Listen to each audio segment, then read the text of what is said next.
Ahí empezaríamos a grabar.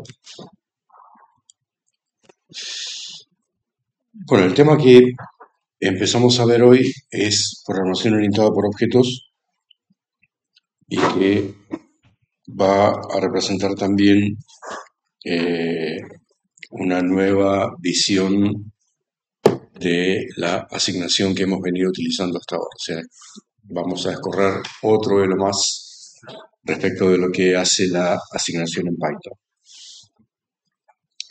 Bueno, la programación orientada por objetos es lo que se conoce como paradigma dentro de lo que son los lenguajes de programación o los enfoques teóricos o teórico-formales.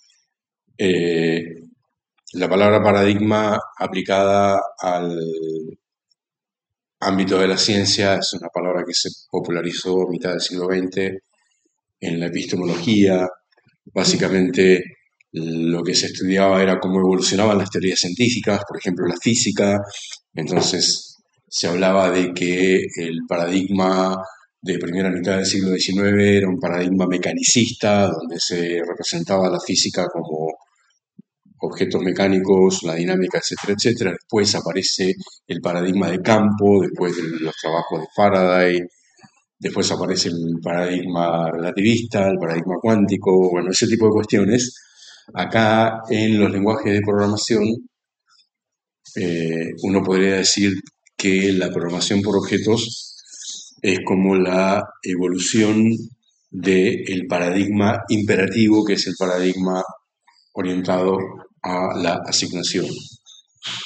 En principio, en la década del 50-60, cuando empiezan a haber computadoras, la programación se visualizaba como una serie de asignaciones. ¿Sí? Hacemos una asignación, otra, hay un condicional, cuando hay una iteración iteramos la cantidad de asignaciones. Básicamente esa era la manera en la cual se programaba. Tal vez ustedes hayan visto o hayan escuchado hablar de la famosa jefa del desarrollo informático de la misión Apolo 11, no me acuerdo el nombre de la señora, creo que era Anderson de apellido, que hace poco apareció una foto de ella parada al lado del listado de código del programa, que era un listado que tenía la altura de ella. Bueno, esa era la programación que había en, en ese momento inicial. Se representa ahora un poco como forma despectiva como programación espagueti. Con un código en lectura. Claro, porque básicamente el código va, viene y encontrar dónde se rompió algo, por qué se rompió y qué es lo que hay que arreglar es una locura. Sí, entonces, bueno, es una de las primeras cosas que descubre esta forma de pensar la programación que descubre que hay que evitar. Yo les mencioné, hay otros paradigmas, está la programación lógica, está la programación funcional y ahora está apareciendo la programación cuántica como nuevo paradigma, así que eh, obviamente el imperativo es totalmente hegemónico, o sea, los otros tres por el momento son absolutamente marginales, entonces esa es la razón por la cual en esta materia, en la carrera y en la tecnología en general nos concentramos en eso. Bueno, luego de cierto tiempo, a partir de la frustración, a partir del costo fundamentalmente, hubo hubo un momento en la historia que se llamó la crisis del software, que básicamente ocurrió en el momento en el que los economistas o los administradores de proyectos empezaron a detectar que el costo del desarrollo del software empezaba a ser significativo respecto del costo del hardware en un proyecto. ¿Sí? En un proyecto como Apolo 11, por ejemplo, las computadoras salían cientos de millones de dólares y el código lo desarrollaban 20 personas, 10 personas. Por lo tanto, el costo del software era menos del 0,1% del costo del proyecto. Eso fue cambiando, ¿sí? Hay, obviamente, ¿qué tal? Hay obviamente un fenómeno que todos conocemos, que es la tecnología de las computadoras se fue haciendo más barata cada vez, se fue industrializando, en vez de tener computadoras muy diferentes entre sí, de las cuales se fabricaban pocas, empezaron a fabricarse muchas de un mismo modelo, lo cual hace que la economía de escala las abarate. Hubo un momento donde se produjo un cruce y empezó a ser más costoso el software que el hardware, y en ese momento los economistas pegaron el grito en el cielo y ahí nace la ingeniería del software. ¿Sí? En este momento, bueno, ustedes se imaginan, un dispositivo como este sale, no sé, 100, 150 dólares y el desarrollo del software que corre sale cientos de miles, millones. ¿Qué tal? ¿Cómo están? Eh, entonces, bueno, ese fue el momento donde aparece la crisis del software y como reacción a la crisis del software aparece la ingeniería del software. Les comento a los que recién llegan que estoy grabando la clase para las personas que no pueden venir. Buenísimo. Así que, un lujo. Bajo mi propio riesgo, porque bueno, no sé qué es lo que puede llegar a pasar. Les pido por favor que después cuando hagan memes no sean tan crueles. Yo sé que me lo merezco, pero bueno. Entonces, bueno, aparece la ingeniería de software como intento de remediar esa cuestión de la crisis y la cantidad de cosas difíciles que ocurren en el software como tecnología ingeniería. Yo les comenté, seguramente porque es algo que me gusta hacerlo cada vez que puedo, seguramente en alguna de las primeras clases les decía la razón por la cual esto aún hoy, después de 50 años de ingeniería de software, sigue siendo igual de difícil y el costo del software respecto del costo general del proyecto sigue aumentando, ¿sí? Llegó al 90, 95, 99, 99,9 y sigue aumentando sistemáticamente. Básicamente, ¿por qué? Porque la materia prima con la cual trabaja la ingeniería del software es retobona, es molesta, es difícil de manejar, difícil de... Sí, porque yo hago ingeniería civil, trabajo con ladrillos, ponerle o con lo que sea, con cualquier tangible, lo llevo de un lado a otro y dice, el ladrillo es el mismo ladrillo y tiene las mismas propiedades.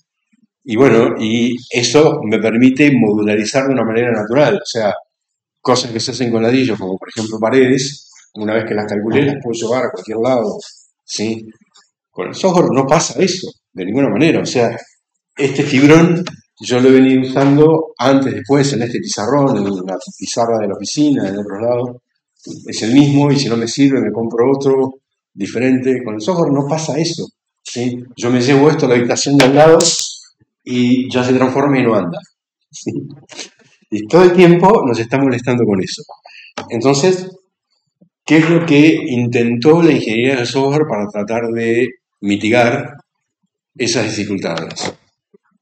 Bueno, la primera cuestión, la primera reacción respecto de la programación espagueti que decíamos de la década del 60 es tratar de tener algún tipo de factorización, lo que nosotros conocemos como funciones. Lo que hemos visto hasta ahora trabaja con funciones y con un mecanismo que es lo que decíamos, es el contrato, el pasaje de parámetros, toda esa cuestión.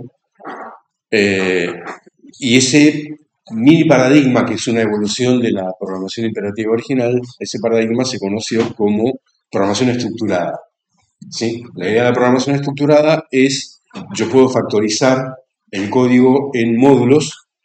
Obviamente después aparecieron macrofunciones que se llamaban módulos o unidades o lo que sea, no importa, pero básicamente funcionaba igual, funciones adentro de funciones o bloques que adentro contenían funciones y otro tipo de cuestiones.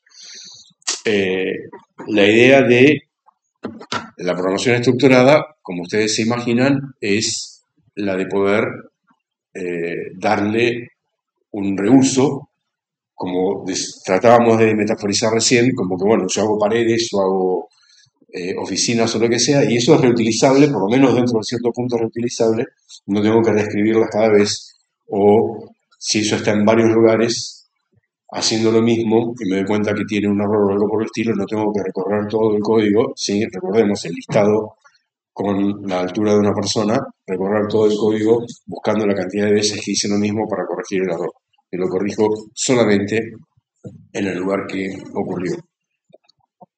En el interín hubo hubieron cosas, o sea, por ejemplo, eh, aparece el concepto de subprograma o de subrutina, sobre todo en los lenguajes que en aquel momento eran más populares, como el Fortran, por ejemplo, y luego el BASIC, que tenían un mecanismo de control muy eh, llamativo que se llamaba GoTo.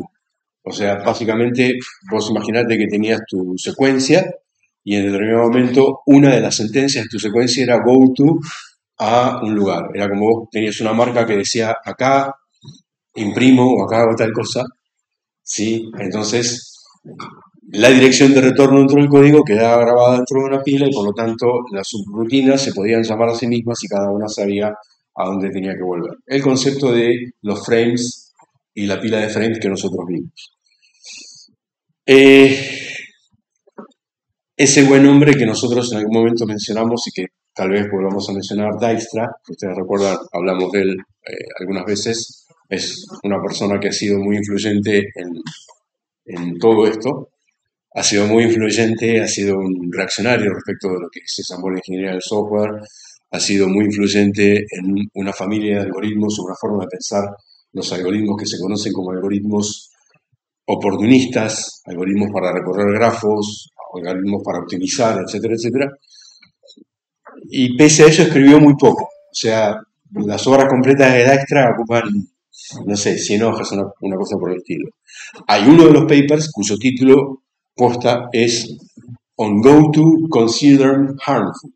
¿Sí? Básicamente lo que hacía en ese paper era describir todos los problemas, sobre todo problemas cognitivos que se generan con el uso del GoTo, y él inclusive decía que los docentes que enseñan a programar con GoTo deberían ser como es, denunciados penalmente por maltratos. ¿Sí? Posta que el nivel de la escritura era así. Y yo, sinceramente, puedo darle hasta cierto punto la razón, porque cuando yo tenía la edad de ustedes y empecé a programar y qué sé yo, no había otra cosa que una Commodore 64 o algo por el estilo, así que aprendí a programar con GoTo.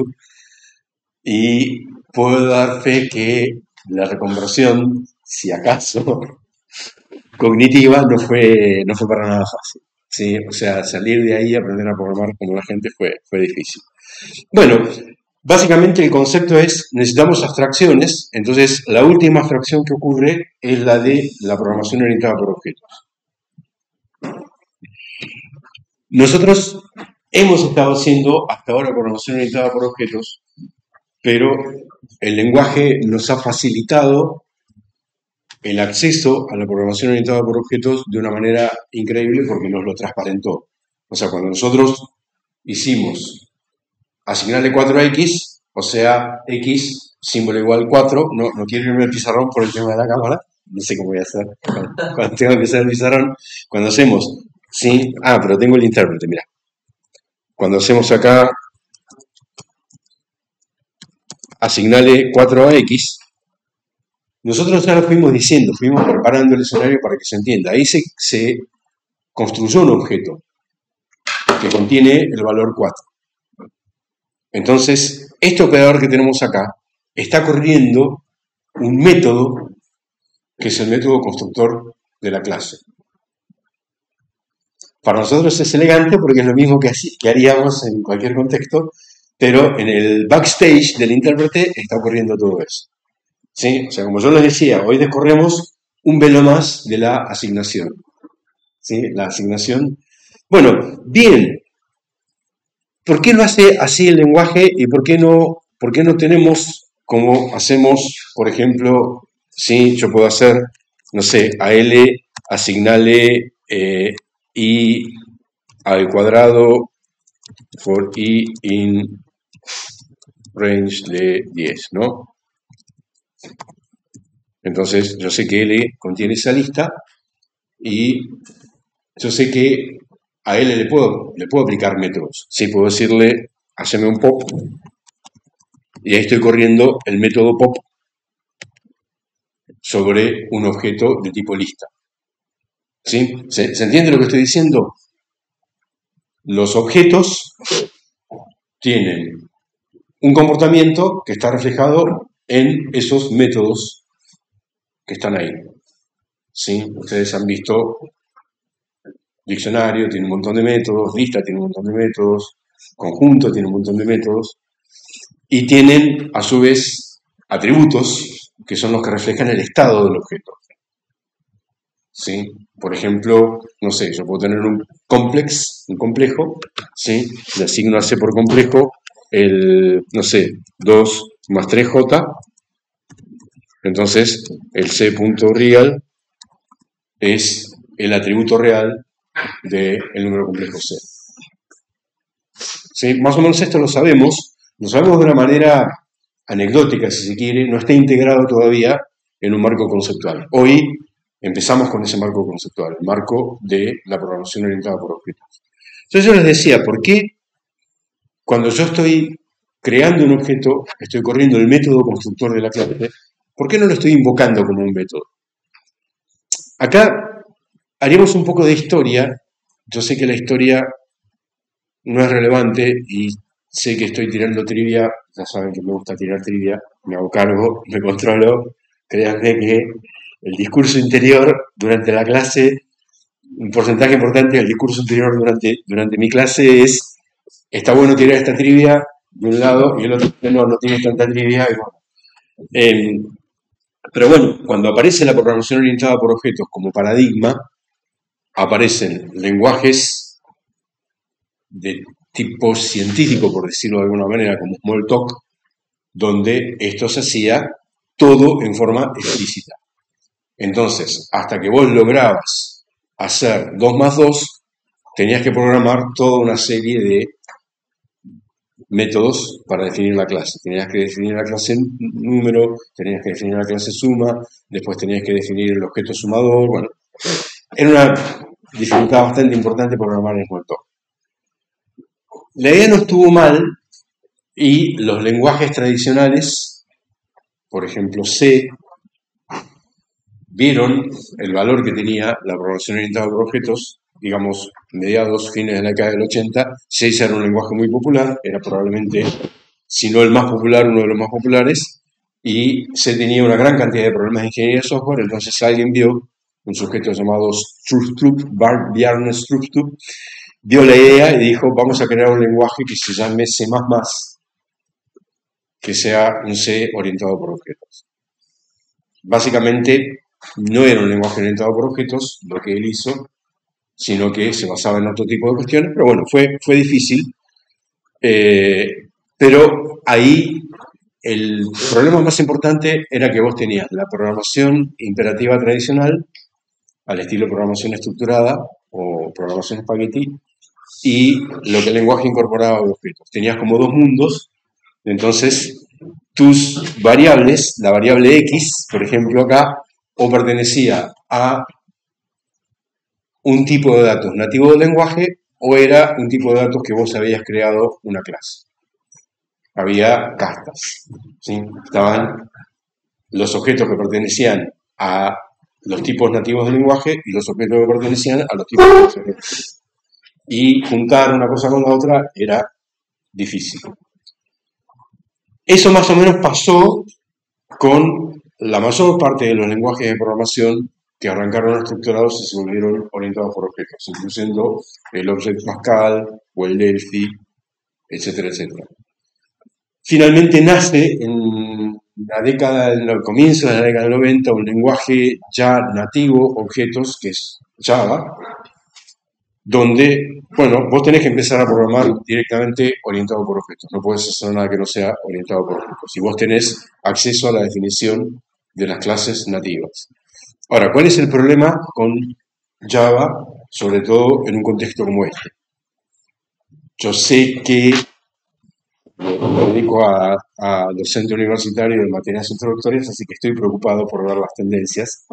Y aparte, por X razones, he tenido la suerte de viajar mucho y estar en muchos lugares, en muchos países del mundo, y he estado en contacto con docentes de carreras de informática y he podido preguntar, al margen de lo que está publicado al respecto, y sé por un lado que sigue siendo aún un lenguaje muy popular para materias introductorias, pero también sé que los docentes de las materias que vienen después, por ejemplo, una materia del estilo de algoritmos y estructuras de datos, vienen de programación introductoria sabiendo hacer diagramas UML, sabiendo factorizar y sabiendo definir clases, pero no saben poner un ciclo fuera dentro de otro. ¿Sí? Y esto me lo han dicho no menos de 10 personas en 10 lugares totalmente diferentes del planeta. O sea, es un problema aprender algorítmica con un lenguaje como ese. ¿Por qué? Porque cuando vos programas con objetos en un lenguaje compilado, que tiene, por lo tanto, una estructura de tipos estática, ¿sí? Yo hice asignarle 4x, ahora le digo asignarle L a x, y ahí se generó un cambio y x pasó a depender de otro tipo de clase, porque antes era un entero y ahora es un entero. ¿Sí? Eso se conoce como tipos dinámicos.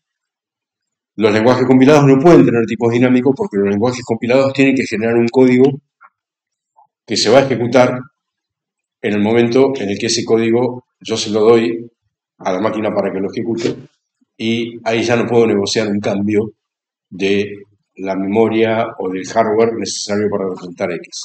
¿Sí? Por eso yo tengo que declarar a X y le tengo que decir a qué clase va a pertenecer y a partir de ahí utilizarlo. Si quiero cambiarlo de clase, el intérprete, el compilador, me va a generar una.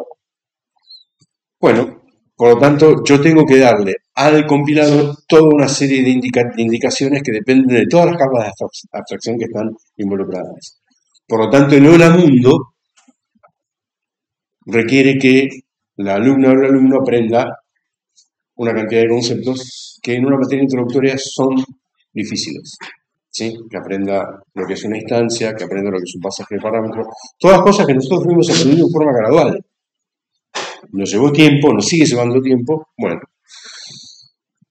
por eso este lenguaje, el lenguaje Python, que es ya más noventoso, si bien arranca en los 80, es más noventoso, tiene otra filosofía totalmente diferente y es, bueno, yo hago que la asignación sea el método constructor.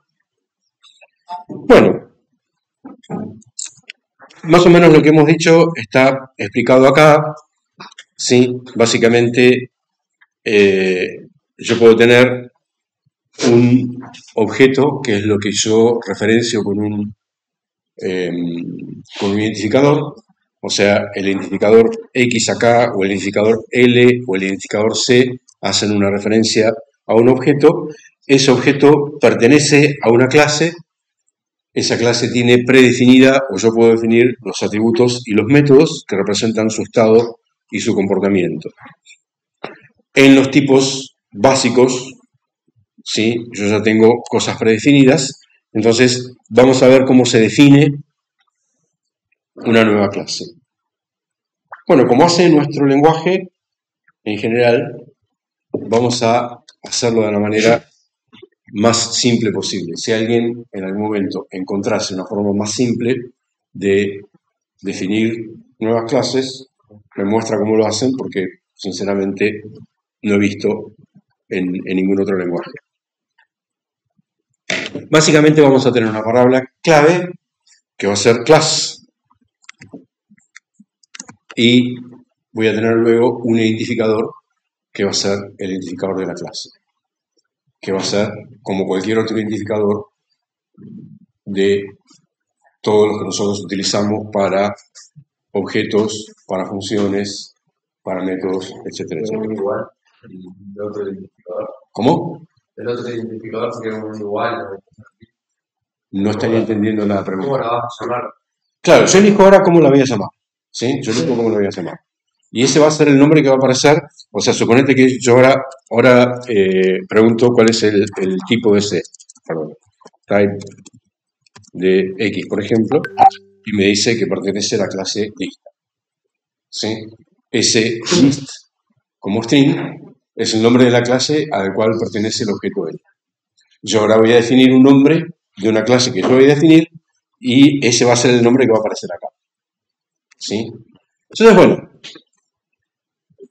uno en este punto tiene que elegir ejemplos relativamente razonables que sean, por un lado, lo suficientemente simples como para que el objeto en sí no tenga cosas esotéricas que distraigan, pero por otro lado, que el objeto en sí tenga la suficiente cantidad de situaciones como para poder ilustrar lo que el lenguaje nos permite hacer. Estamos en ese equilibrio. Entonces, bueno, a mí se me ocurrió, y eso es lo que tiene en el apunte, es definir un nuevo tipo de objetos que se llama el punto 2D.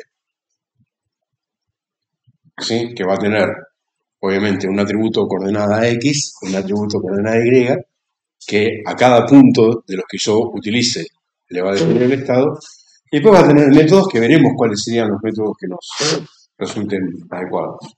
¿Sí? Pero por el momento vamos, o sea, lo que va a ocurrir ahora, en estos 5 o 10 minutos, es tremendamente importante, y les pido por favor no me suelten.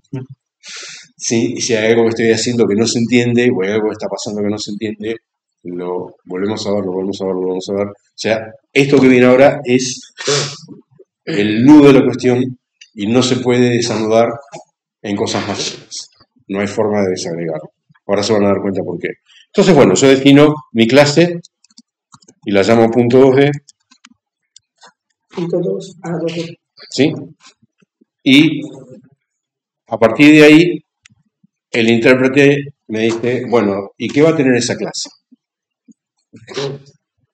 Bueno, acá yo puedo poner muchas cosas, pero si hay una cosa que sí o sí tiene que tener cualquier objeto, es su método constructor. Ese método constructor es el método que se va a ejecutar en forma implícita cada vez que haya una asignación. Recordemos, esto acá es una asignación, pero también, mucho cuidado con esto, cuando yo hago una operación entre objetos, esa operación también hace asignaciones.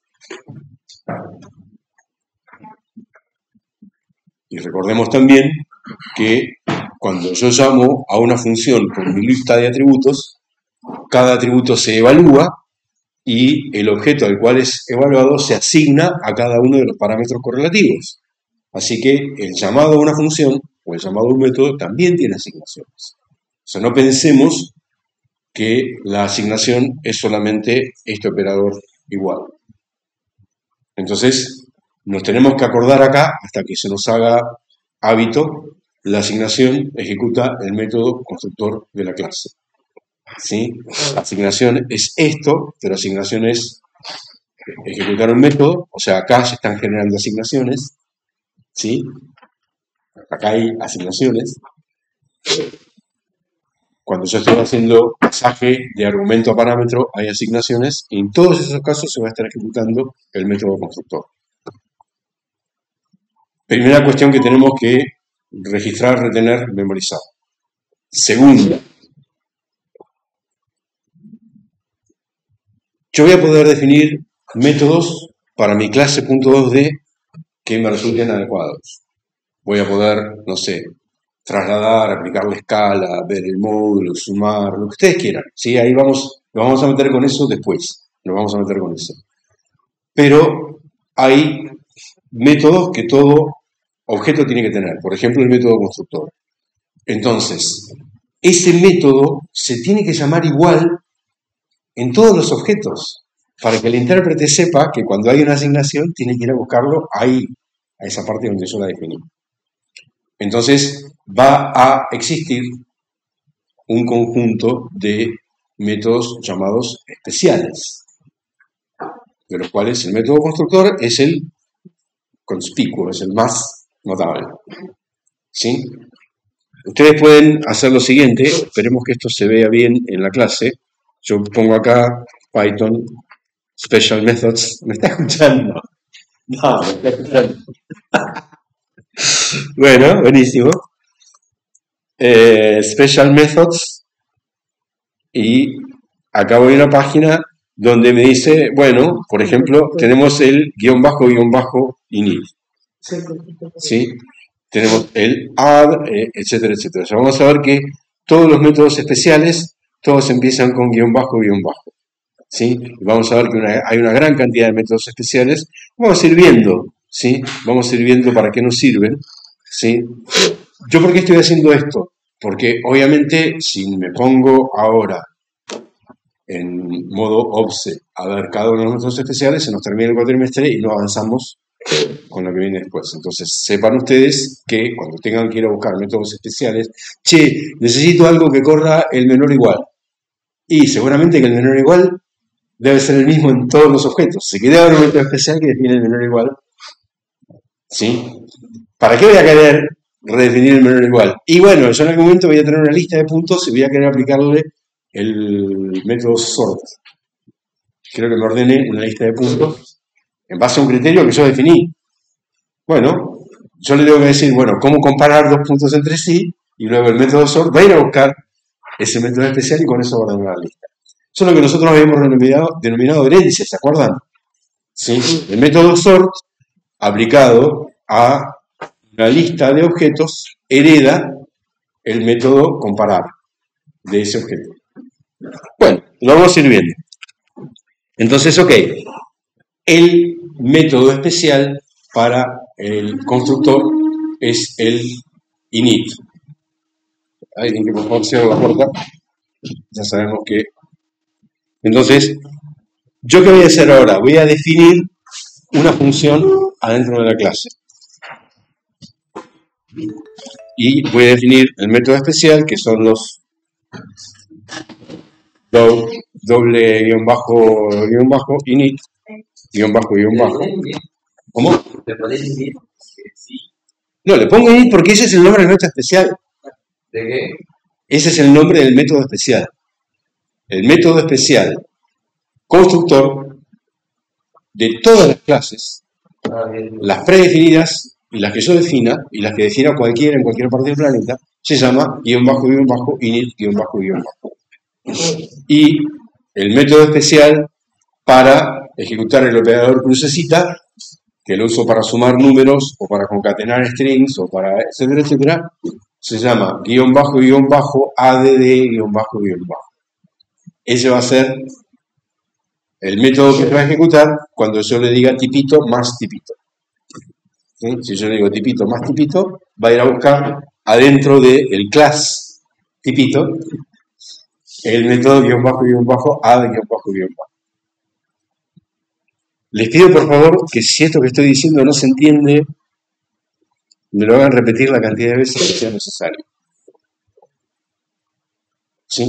Este es el nombre único, universal y obligatorio que tiene que tener todo método constructor de toda clase. Porque es el método que se va a ejecutar cada vez que haya una asignación en este objeto, en esta clase. Bueno, luego yo me pongo a pensar cómo voy a querer llamar a un punto 2D. Entonces, por ejemplo, yo como llamé acá una lista y la llamé asignándole una expresión, en este caso una comprehension. Pero como llamé al complejo y lo llamé dándole una constante de tipo complejo. ¿Sí? Voy a tener todas esas posibilidades, seguramente. Entonces, yo me doy cuenta que para poder crear un punto le tengo que dar la coordenada X y le tengo que dar la coordenada Y.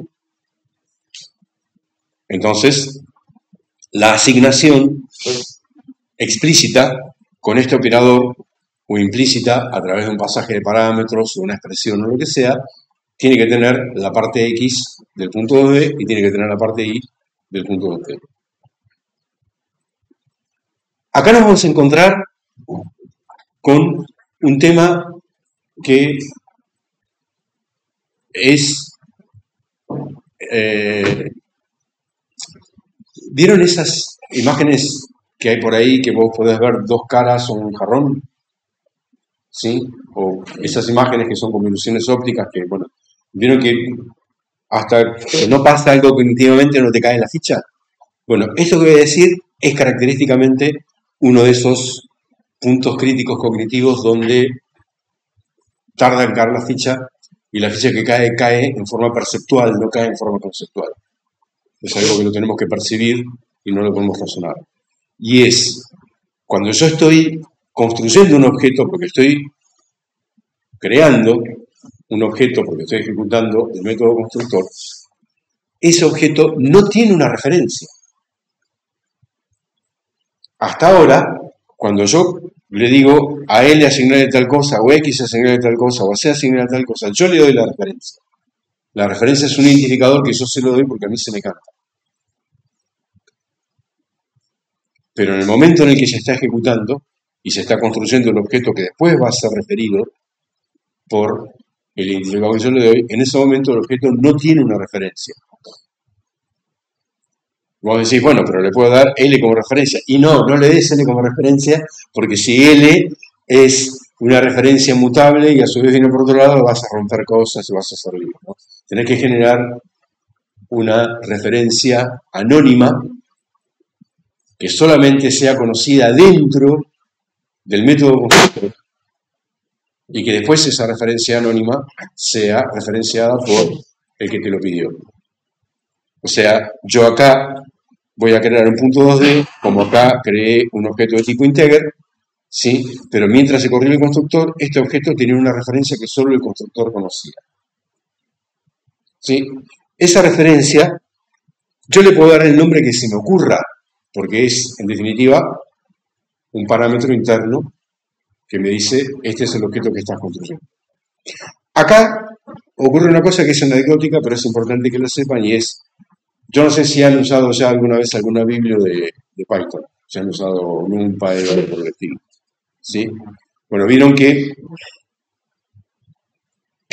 medio planeta, no sé si medio planeta, pero el 30% de la comunidad de programadores programa en Python y usa cosas hechas por otras personas. Entonces, universalmente, así como nosotros hicimos el import random, ¿se acuerdan?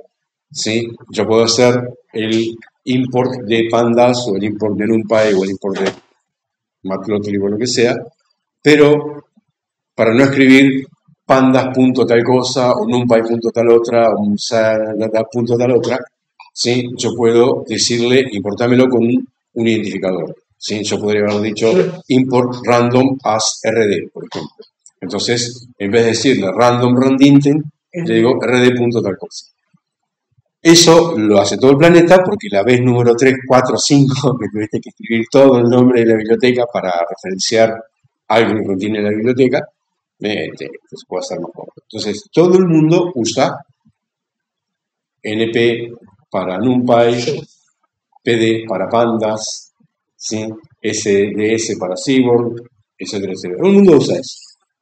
¿Por qué todo el mundo usa eso? Porque, bueno, yo después copy-pasteo código que hizo otra persona y lo tiro dentro de mi código. Bueno, cuando esa persona que escribió código que usa pandas, lo llame de la misma manera que yo lo llamo cuando yo uso pandas. No quiero tener dos identificadores diferentes para el mismo biblioteca, eso me va a romper todo. Entonces, bueno, todo el mundo, de alguna manera espontánea, no me pregunten cómo, porque cuando yo llegué, eso ya estaba. Yo llegué tarde a Python. Cuando llegué ya estaba. Bueno, entonces acá, universalmente, todo el mundo utiliza el identificador self para la referencia a el objeto que se está construyendo mientras se está ejecutando el método constructor. Siempre lo llamamos self. Lo puedo llamar Pepe, si quiero, María, Chuchi, lo que ustedes quieran. En otros lenguajes, por ejemplo en C++, lo suelen llamar this. Esto, ¿sí?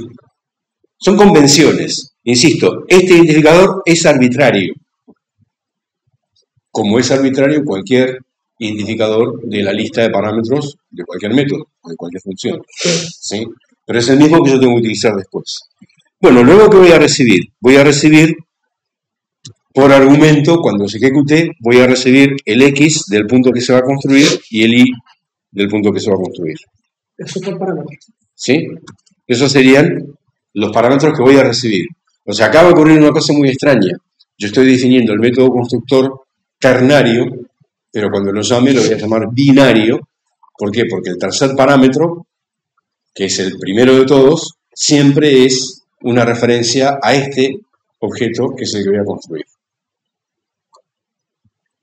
Esto es raro, les vuelvo a decir, es algo que lo vemos o no lo vemos, no lo podemos razonar, ¿sí? Tenemos que ver que cuando estoy construyendo un objeto tengo que tener una referencia al objeto y esa referencia no me puede venir por parámetro, la tengo que crear yo en algún lado. ¿Sí? Entonces, el lenguaje elige crearla en la lista de parámetros y poner la referencia al objeto que va a ser creado como primer parámetro en la lista de parámetros. ¿Sí? Llamo con 2 argumentos, pero el método tiene 3.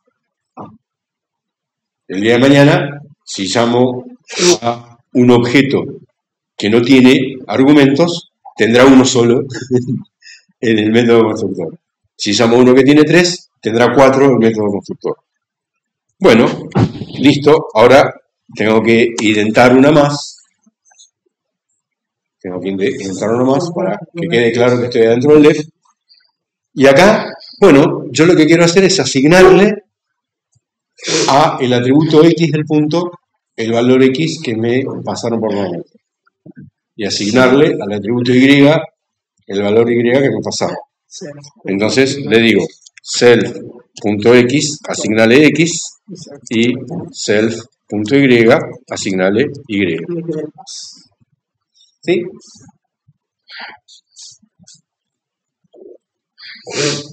Insisto, el atributo X podría llamarse atributo X y el atributo Y podría llamarse atributo Y. Sería una momia, porque yo después, punto 2D, punto atributo X, ¿sí? Como nos pasa tal vez un poco con el complex, ¿no es cierto? Porque yo podría decir el complex.r, complex.i. Bueno. ¿Siempre tiene que ser self? Sí. No, se puede llamar Pepe, pero yo acá lo tengo que llamar, acá también lo tengo que llamar Pepe. ¿Sí? Sí, O sea, self es una referencia a este objeto que estoy construyendo con este método constructor. ¿Sí? Entonces, todo el mundo lo llama self para que todo el mundo entienda de qué se trata. Porque si yo le doy un nombre esotérico, luego sí falla mi autodocumentación, entonces en general no conviene. En general, cuando yo no soy claro con la autodocumentación, cuando yo elijo nombres esotéricos para los significadores, las funciones, etcétera, etcétera, luego la primera persona que paga el precio seré yo cuando la semana siguiente o el mes siguiente, el mes siguiente, tenga que abrir ese código que escribí y diga, ¿quién sos? Y me hiciste con cable, ¿sí?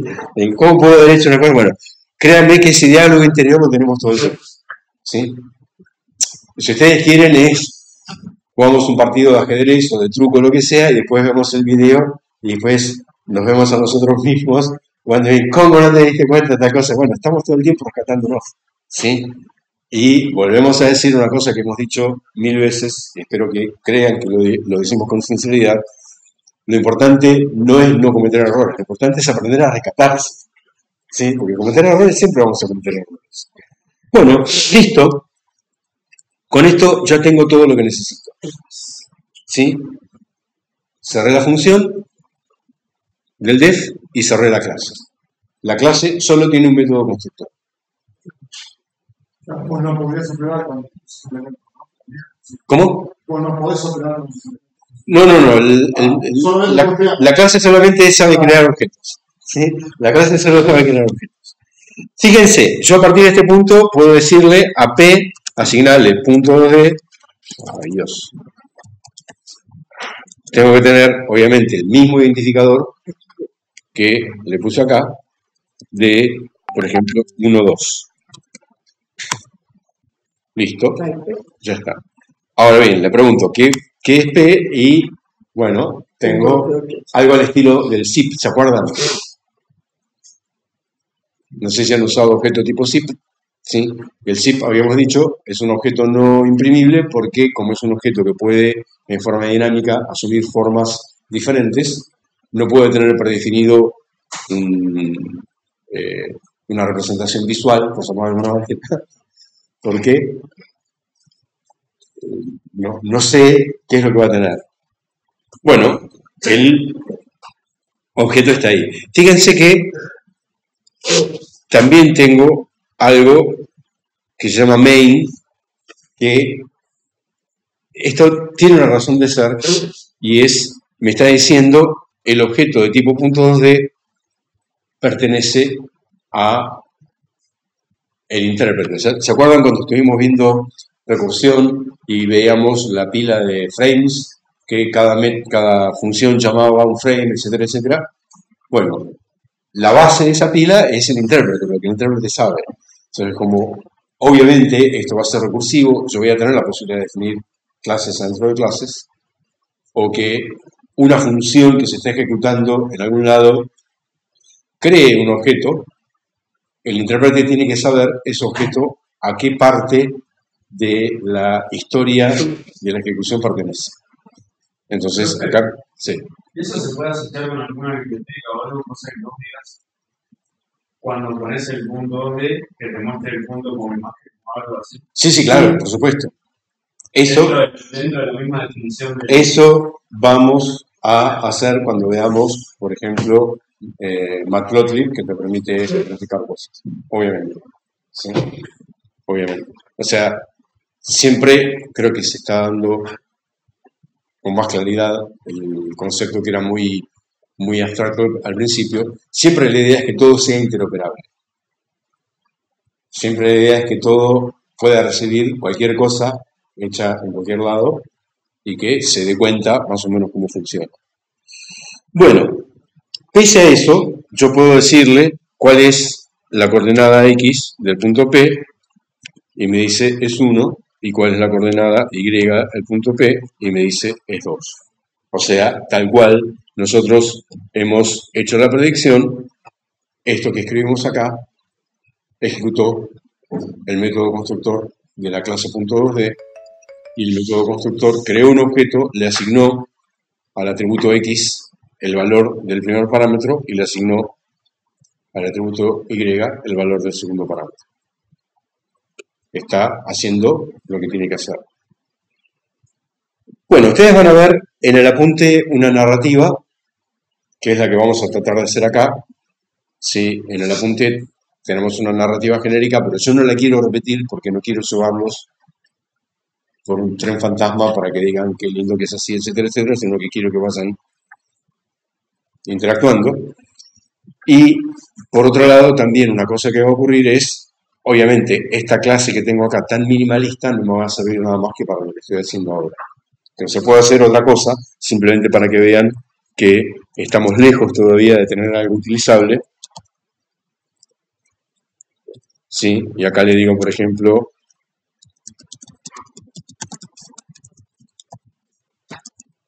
y acá, por ejemplo, L. ¿Sí?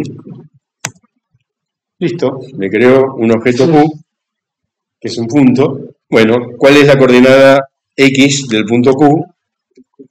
Esto no puede ser un punto. ¿Y cuál es la coordenada Y del punto Q?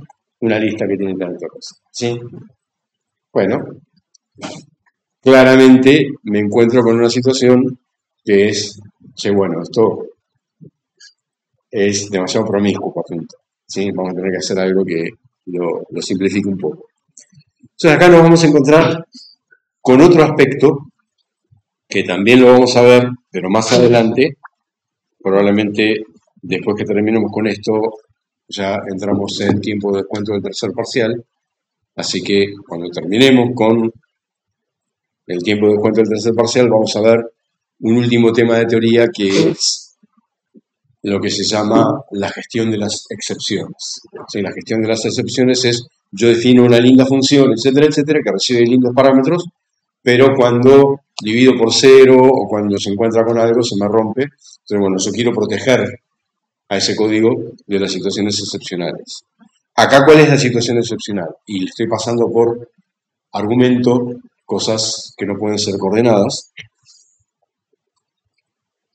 Entonces, vamos a tener aquí un método que está muy bueno que se llama isInstance.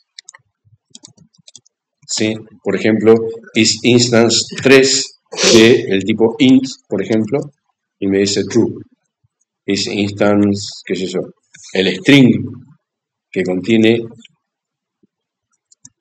A3 y me dice false. ¿Sí? isInstance es como una especie de lupa que me permite ver un valor y decir si ese valor pertenece a una determinada clase. Si ocurre, me dice que sí, si no ocurre, me dice que no. Inclusive, como ustedes van a ver, muchos de estos métodos están definidos internamente con cosas parecidas al K-args o al KW-args del cual hablamos en la clase pasada, y por lo tanto yo puedo darle una lista de clases. O sea, puedo decirle, por ejemplo, si is instance, no sé, 3 de int y float. Y va a chequear todo eso. Tiene que ser una tupla, perdón. Claro, porque el K-args recibe una tupla, no recibe una lista. ¿Sí? Me dice falso porque, bueno, el 3 es entero, pero no es float. No, es que no pusiste 3, pusiste string 3. Ah, tienes razón. Puse 3. Y ahora me dice que sí. Es eso. Bueno, bien, súper. Entonces, ¿Pero qué hace eso?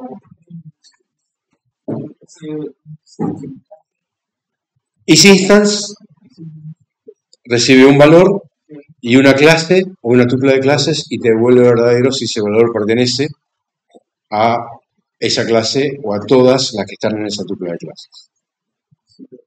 ¿Sí? Pero acá pertenece a uno, pero no a float. ¿Cómo?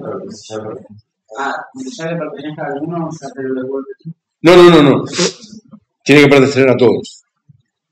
O sea, si yo ahora le digo, por ejemplo, si 3.0 pertenece a entero a float, mira, claro, tiene que pertenecer a alguno, tenés razón. ¿Sí? Tiene que pertenecer a alguno. 3.1. Vamos a ver. Sí, tiene que pertenecer a alguno. Tiene que pertenecer a alguno. Bien. Entonces, yo podría modificar esto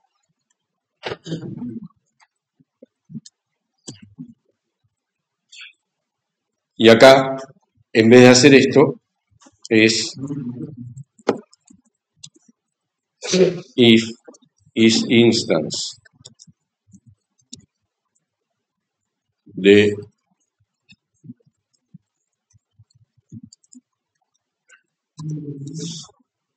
and is instance y de in float. Entonces, La coma La coma ni veo. gracias. Sí, porque si no se iba a romper. Si pasa eso, perdón, le di al cursor. Bueno, vamos a le ver. diste arriba. ¿Eh? Le diste arriba la flechita. No, te va a salir porque no estaba. No lo perdí. Sí, no sé. If is instance x de int float and is instance y de int float.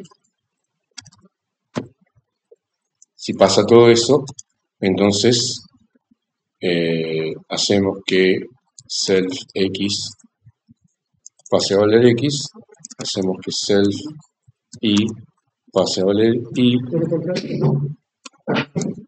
else print. Ya sabemos que esto está mal, poner un print en una función no es una buena idea, pero simplemente lo hacemos para que se vea qué es lo que va a ocurrir, ¿sí? Else print valores, valor es no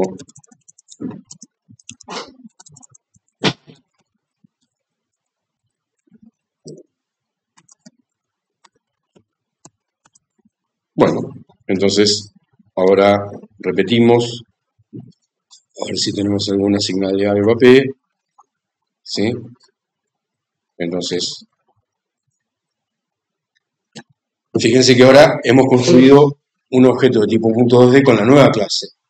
La clase anterior fue pisada por la nueva clase.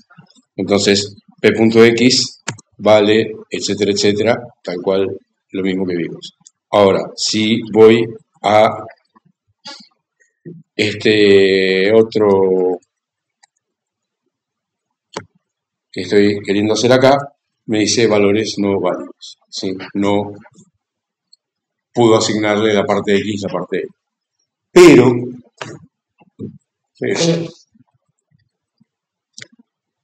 el método constructor Lo construye. se ejecutó, Ah, ¿sí? guay. No tiene parte X, no tiene parte Y, porque no fue esa parte del código del método constructor, pero el método constructor se ejecutó. Por eso es que necesitamos la gestión de excepciones, ¿sí? Y en este caso la gestión de excepciones es un poco más complicada, porque la idea de la gestión de excepciones es tener como una especie de arenero donde la situación problemática la ejecuto ahí adentro y si me doy un palo no me lastimo porque estoy en el arenero. Entonces, bueno, funcionó bien, listo, me comprometo con ese código y lo ejecuto posta. Si me doy un palo, entonces backtrackeo, me retrotraigo y bueno, eso no lo voy a ejecutar porque si lo ejecuto me lo doy en la pena. Entonces, bueno, acá es un poco más complicado porque una vez que entré en el método constructor se va a ejecutar igual. No puedo backtrackear eso. Pero vamos a tener que ver, en el caso de la gestión de excepciones, cómo se maneja esa cuestión.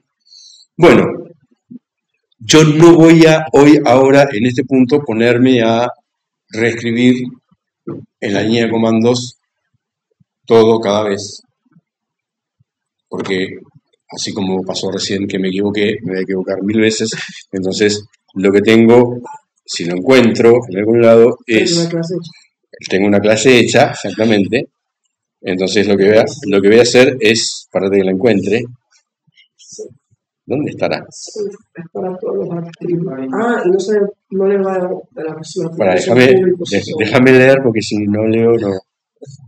¿Dónde estará? Clase.b. Ahí está.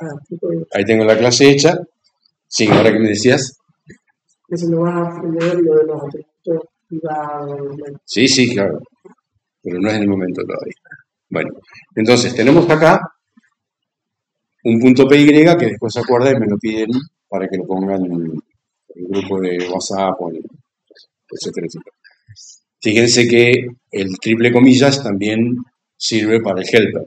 O sea, suponete que yo ahora, por ejemplo, copio esta primera parte, que es el que construye la clase, el que... Bueno, acá está hecho de una manera diferente, ¿sí? Está relacionado con lo que preguntó el compañero, porque fíjense que dentro del método constructor definí una función validar. Para no hacer el instance dos veces, esto sirve para entender que yo puedo tener, como corresponde, cosas privadas de un método que otros métodos no van a ver dentro de la misma clase. ¿Sí? Acá la función validar es una función privada de la función init. Bueno, entonces suponete que venimos acá, suponete que no haya ningún espacio mal puesto, súper. Entonces ahora puedo decirle help.2d y en el helper me aparece, ¿sí?, todo lo que yo coloqué. Bueno. Ahí. Bueno. Entonces yo veo acá todas las diferentes cuestiones. Bueno, ahora vamos a otro aspecto más que lo dejamos un poquitito en pausa, y esto abre a otra gran avenida de la ingeniería del software, que es la especificación de una clase. Básicamente, especificar una clase es especificar los métodos y especificar los atributos. En este caso, el ejemplo está bueno porque los atributos claramente son esos que están ahí. Yo podría pensar en un atributo más, pero podría pensar en el módulo, o podría pensar que además de tener el XY tenga un módulo de argumento. Podría pensar, pero por el momento lo dejamos ahí. Pero seguramente vamos a querer más métodos. ¿qué métodos se les ocurre? Voy al pizarrón ahí. ¿Se verá algo del pizarrón? Sí. La función válida de la clase, Sí. si no valida, o sea, No, si no valida, entonces atributos no válidos. Lo mismo que hicimos recién. no está fuera de la función. Está fuera de validar, pero no está fuera de init. Bien. ¿Sí? Bien. Vamos a ejecutarlo. ¿Sí? Entonces, hago que Q sea un punto 2D que tenga, suponete, A y 1. Entonces, atributos no válidos. Bien. ¿Sí? Lo mismo que hicimos recién. Lo único que me pide es que la llamada validar ocurra después de la definición de la función validar. ¿Sí? Pero igual se ejecuta la clase. Igual se ejecuta el método constructor. Igual se ejecuta. Por eso les digo, la manera en la cual yo podría no ejecutar el método constructor lo tenemos que ver después de ver gestión de excepciones. ¿Sí? Try catch, ¿no? No, esto no lo puedes con un try catch, esto lo tenés que hacer con un raíz. Sí. ¿Sí? Acá init tiene que decir, esto es un escándalo, yo no me puedo hacer cargo de esto. Ya lo vamos a ver. Bueno, entonces, lo que quisiéramos hacer ahora, insisto, tratando de poner la cámara en el pizarrón, es ¿qué métodos creen que tendría que tener un punto 2D para que me sirva de algo la clase punto 2D? Digo, en la cámara. Sí. Se ve chiquitito, pero bueno, no se ve. Ah, no, estoy para el. Ah, gracias. Gracias. Ahí va. Entonces acá sí va. Bueno. Módulo. Voy a escribir más grande. Así se ve un poco más la cámara. ¿Cuál es el punto? ¿Qué más?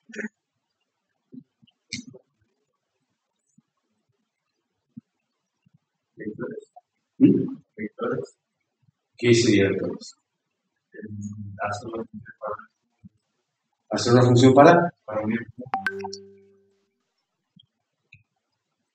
Claro, bueno, por eso, un vector definido como dos puntos, lo hago a través de qué cosa.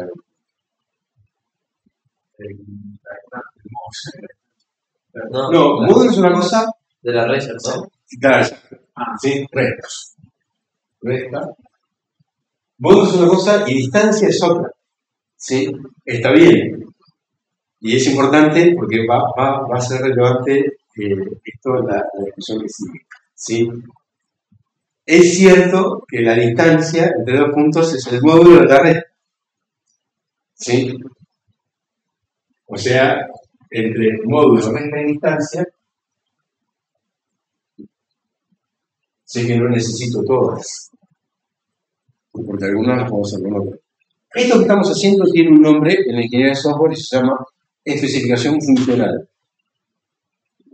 Si ustedes recuerdan, en algún momento hablamos un poco acerca del ciclo de vida del desarrollo. Dijimos, el ciclo de vida arranca con una especificación y dijimos, la especificación es el punto más crítico porque normalmente algo mal especificado va a representar tener que tirar toda la basura y empezar de nuevo o intentar reparar errores de interpretación en la especificación que normalmente no se pueden reparar, etc. Entonces, bueno, siempre, universalmente, todo el mundo, desde los libros hasta las personas que hacen cosas, siempre te dicen, trata de entender bien el problema.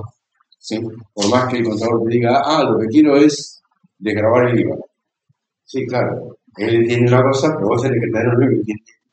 Y si hay alguna confusión o alguna falta de claridad, eso va a generar que todo lo que viene después, ¿sí?, se desmande. Luego viene el análisis, luego viene el diseño y finalmente la implementación. Nosotros no hacemos eso, porque nosotros venimos de una rama profesional más bien proactiva, entonces típicamente la psicología del ingeniero o del ingeniero es actúo primero y después me fijo. ¿Sí? No somos, típicamente los ingenieros no somos personas reflexivas. ¿Sí? Bueno, acá lo que recomienda el sentido común es no, pensar un poquitito antes de ponerte a codear. ¿Sí? Yo me hago cargo de que, bueno, hay que hacer tal cosa y lo primero que hago es me pongo a codear. Después veo si entendí bien la especificación, normalmente me arrepiento, pero bueno. Entonces, bueno, esto se llama especificación funcional porque es una forma de especificar cuál va a ser el comportamiento de los objetos animales. Esto lo van a profundizar en materias que vienen, van a profundizar más que nada en computador.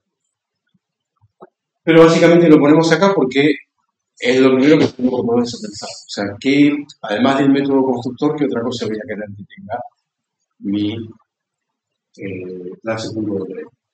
Entonces, en la ingeniería del software, la especificación funcional tiene como principios rectores, de los cuales el que vimos recién es uno importante y es tratar de no tener cosas redundantes, o sea, tratar de que la especificación sea la mínima, ¿sí? Entonces, probablemente vos no quieras módulo resta de distancia, ¿sí? Probablemente quieras 2 de las 3, y que la tercera salga a partir de las otras 2, o probablemente alguna de estas sea interna y no la vea la persona que usa, ¿sí? No sé, eso se puede organizar de muchas formas, pero ya es parte del análisis, no es parte de la especificación. El dual de la minimalidad es la completitud. Obviamente que yo quiero una especificación que sea completa. O sea, no quiero que una operación entre puntos relativamente razonable y obvia no la pueda hacer o que la tenga que hacer a través de cosas muy extrañas. Y para calcular la suma de los puntos tenés que ver el módulo de la recta cambiando el signo, multiplicándolo por 2 y que se no. Hacer una función que está en suma. ¿Sí? Y seguramente, acá estamos poniendo algunas, ¿sí? Seguramente, si nosotros estamos pensando en puntos, estamos pensando en un espacio vectorial donde vamos a, ¿sí? La resta representa más o menos los vectores que se forman entre 2 puntos y la suma representa más o menos lo que ocurre cuando yo traslado todo, ¿sí? Seguramente voy a tener otro tipo de operaciones afines. ¿Sí? ¿Qué otra operación afín típica yo tengo? En punto.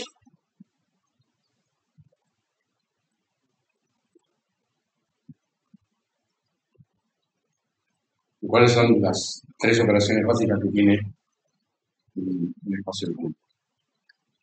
Unión, Rotación, intersección. traslación y escala. ¿Sí? Voy a querer rotar y voy a querer escalar. ¿Sí? Rotación, escala. ¿Sí? Tendría que llamarlo a todo con adjetivos o con verbos. ¿Sí? También una cuestión de un tercer principio, además de la minimalidad y la completitud, es que los nombres sean lo más intuitivos posibles. O sea, que los identificadores de los métodos no sean esotéricos, sino que sean transparentes. Y una cuarta sería, bueno, que sean elegantes. ¿Sí? Si son verbos, que sean todos verbos. Si son sustantivos, que sean todos sustantivos. ¿Sí? La rotación, la escalación, la diferenciación, la sumación. Bueno, hacemos eso.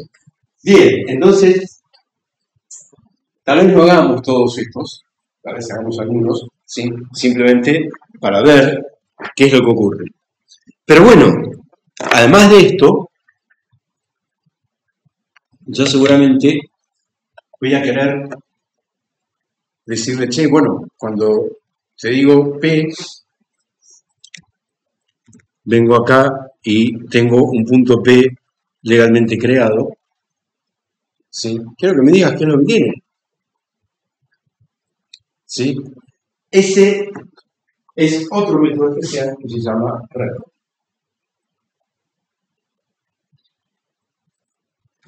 ¿Sí? El repr es el que a mí me permite indicarle al intérprete cuando yo quiero ver el valor del objeto, cómo lo tengo que ver. ¿Sí? Yo hasta ahora no le dije cómo lo tiene que ver.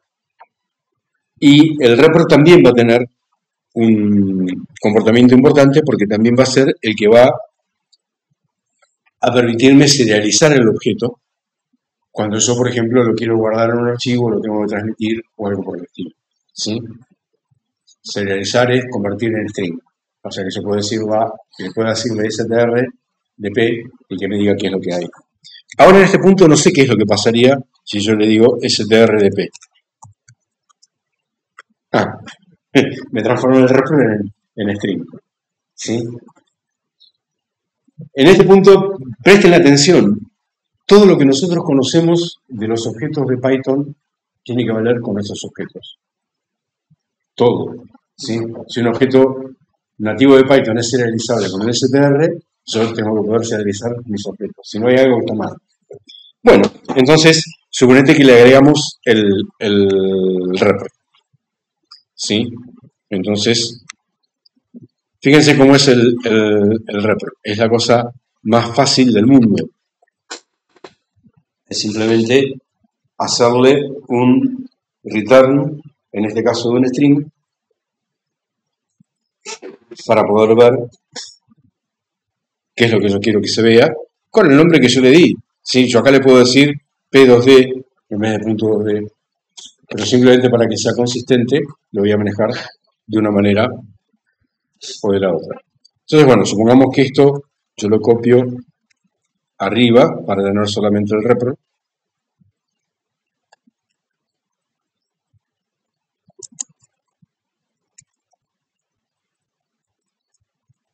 Ahí.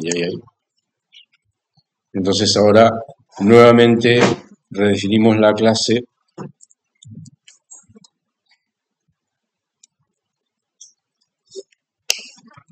a ver.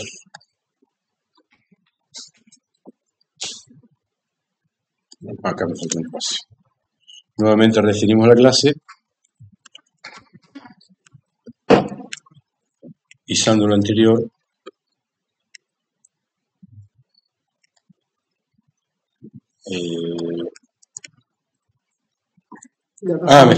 Me faltó un espacio acá, qué raro. Bueno.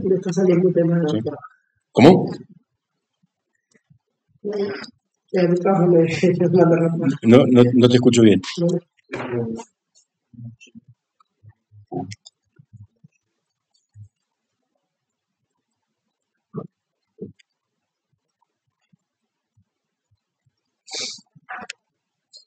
¿Cuál sería la razón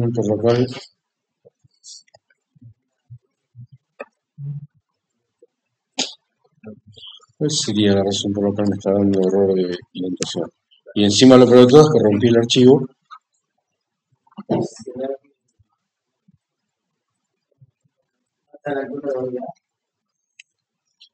Creo que esté bien.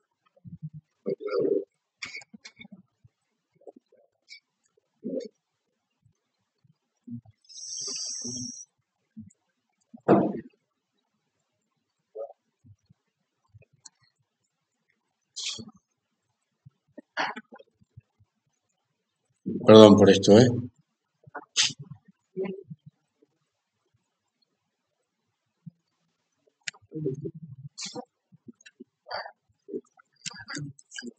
Eso me pasa por trabajar sin white space. Ahí está. El espacio final no le gustaba. ¿Era el espacio? ¿Cómo? ¿Era el espacio? Era el espacio, sí. Entonces, ahora, bueno, nuevamente defino un punto 2D que tenga, que ser 2, 3. Y ahora, cuando le digo que contiene P, me dice punto 2D de 2, 3. Puedo ver el contenido del punto. ¿Sí? Empezamos ya a tener cosas que nos interesan. ¿Sí? Ojo, yo elegí esto para que sea consistente con esto, pero yo podría haber dado una definición del repr acá con otra cosa. ¿Sí? Podría haber dicho es un P2D.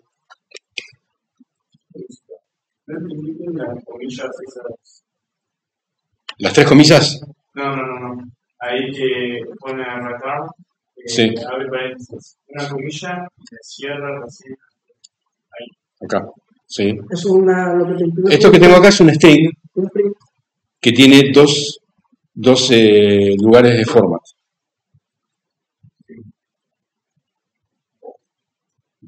Sí. Y con el format... Ah, ¿ustedes nunca vieron el format? No. Ah, no han visto el format. Es como un string, como como si fuera un print, Claro. pero con otro estructura. Claro, o sea, como No, bueno, puede ser. esto sería análogo a decir return punto 2D de abro paréntesis Punto. comillas más self x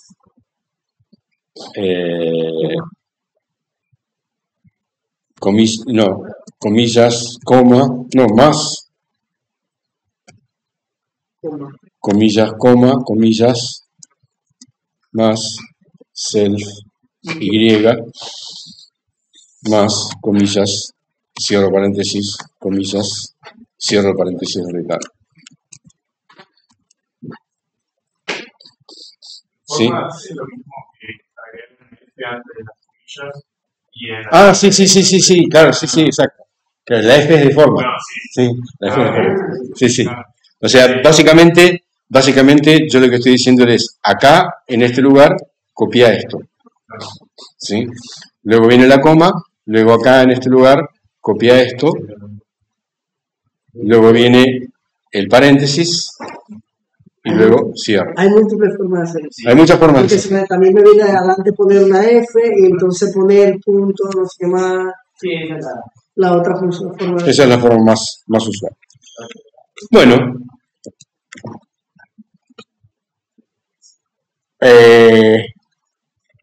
podemos hacer muchas cosas con esto, pero suponete que acá tenemos las funciones que vienen a continuación. Viene escala, que recibe un único parámetro que es e por escala, y lo que hace es multiplica al x y al y del punto por esa escala. Luego viene a restar, que recibe un punto en realidad, un punto 2D, y esta es interesante, ¿sí? Vamos a trabajar entonces solamente con el repr, el escala y el restar, ¿sí? El escala, ven que lo que hace es relativamente razonable. A self le multiplica el x y el y por e. Restar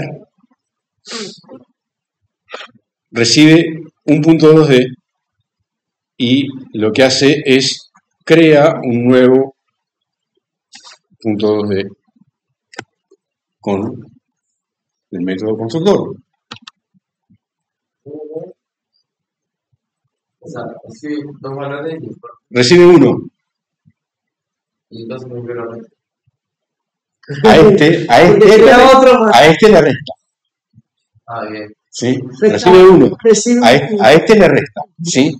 ¿Y qué va a hacer con ese resultado? Con ese resultado lo que va a hacer es crear un nuevo punto cuya coordenada x sea la diferencia entre este menos el otro y cuya y sea la resta entre el y de este menos el otro. O sea, tienes uno que lo creas por defecto. Claro, pero fíjense que no es que a este le resta. Y se le pasas a restar.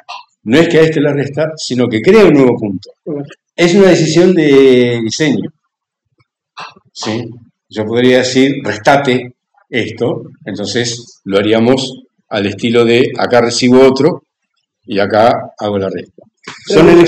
Son elecciones de diseño, pero yo creo que lo más importante que se tiene que entender es retorna una llamada a un método constructor.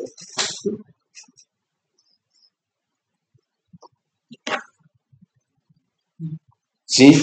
Esto que estoy haciendo acá es lo mismo que estoy haciendo acá. Estoy llamando un método constructor. ¿Y otro cómo está definido? Bueno, a mí se me ocurre que vos lo vas a entender, por ejemplo, si yo te digo conjunto 1 es igual a, por ejemplo, 1, 2, 3. Y ahora te digo, devolveme el C1 union con conjunto 3, 4, por ejemplo. 3, 4, 5. ¿Sí? Eso se entiende.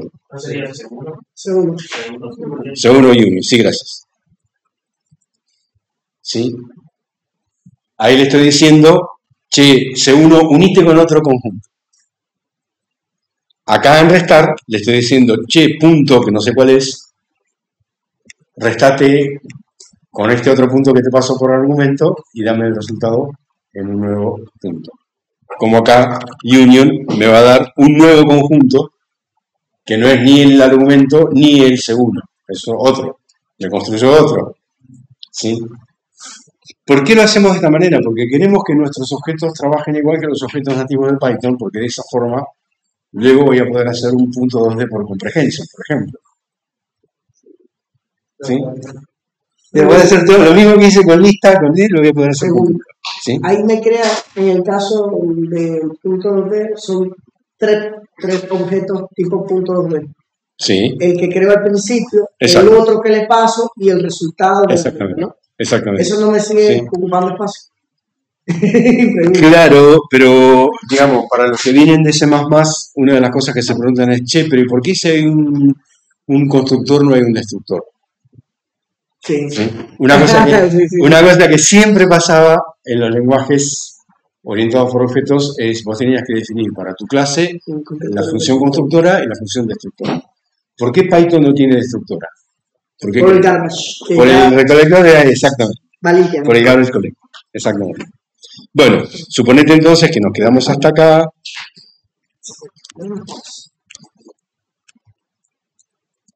Entonces ahora tenemos escala y tenemos... vamos a hacer así, ¿sí? Vamos a hacer eso. Vamos a decirle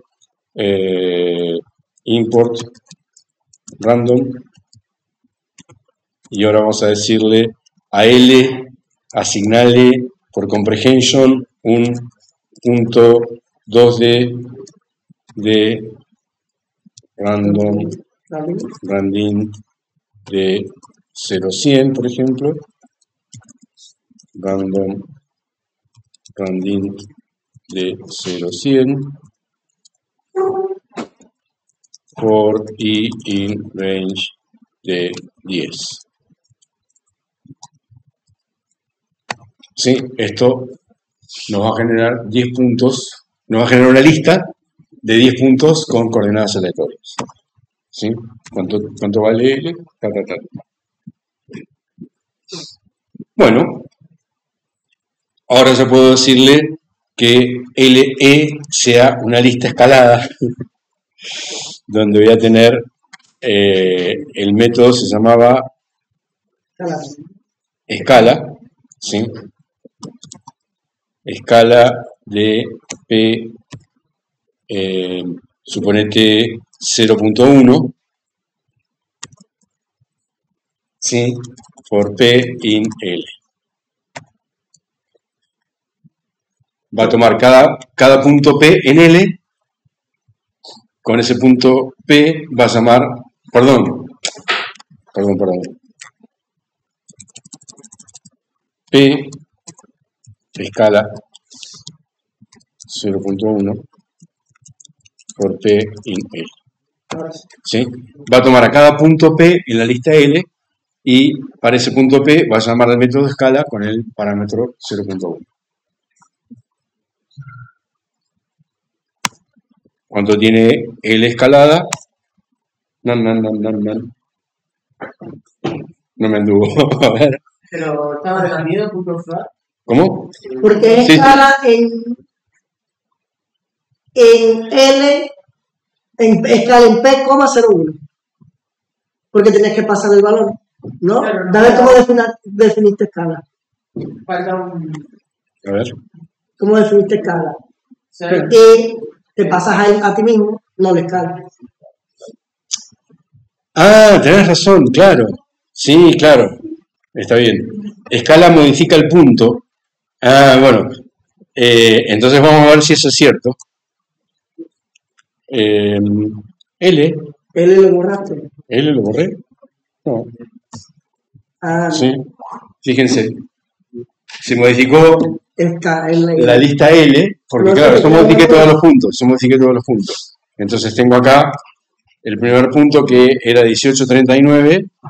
Ahora es 1.8, 3.9, 00004. Sí, claro, está bien. El error que yo cometí es no fui consistente. Sí, escala no devuelve nada. no. Sí, escala modifica el punto, pero no devuelve nada. Sí. Entonces, cada uno de los puntos de la lista L se modificó. Sí, pero no devuelve nada. Yo podría haberle dicho return. Claro, bueno, ahí está. Vamos a ver ahora sí cómo un método que devuelve te puede funcionar. Volvemos a crear la lista. Ahora de nuevo tenemos una L con puntos razonables. Y ahora vamos a hacer que lista restada sea una lista que contiene P, restar era, ¿sí? Restar 1, 1, restar Con un random igual. punto 2D 1, 1, Le vas a restar uno cada uno. le voy a restar 1 a cada uno por P in L. Entonces a cada punto de la lista L le voy a aplicar el método restar pasándole por parámetro el punto 1, 1. Entonces cuando tiene LR, tiene todos los puntos con un valor 1 menor que el que tenía originalmente. ¿Sí? Pasó de 87 a 86, de 2 a 1, de 97 a 96, de 72 a 71. Pero ojo, L sigue teniendo los valores originales. ¿Sí? Porque yo no cambié el punto, sino que creé un nuevo punto a partir del punto que recibía. Insisto, lo que más claro tiene que quedar acá, es que yo tengo que pensar siempre que mis objetos de mi clase tienen que trabajarse como los estamos trabajando acá, como trabajábamos los enteros, las listas, las tuplas. ¿Sí? Yo tengo que poder utilizar el comprehension, tengo que poder utilizar la aritmética. ¿Sí? Obviamente voy a querer sumar puntos y quiero que la suma de puntos me cree un nuevo punto. Entonces voy a ir al método sumador, ¿sí? Que se llamará add, ¿sí? Que sobrecarga el operador crucecita para que genere un nuevo punto a partir del que recibe. Y voy a querer tener no restarle a un punto, sino la resta binaria. A este punto le resto a este otro. Y utilizo el sub, que es el que hace la resta, ¿no es cierto? Entonces, ahora copiamos todo lo que está en la clase. A ver si lo acepta. Bien. Entonces, bueno, suponete, yo ahora no podría trabajar con los puntos que están en la lista L, porque estos puntos, si bien se llaman punto 2D, etcétera, etcétera, no pertenecen a la clase que acabo de definir, pertenecen a otra clase. ¿Sí? Esto que estoy diciendo no es menor, sino que forma parte de los dolores de cabeza que ocurren cuando hay un cambio de versiones en el lenguaje o en alguna de las bibliotecas.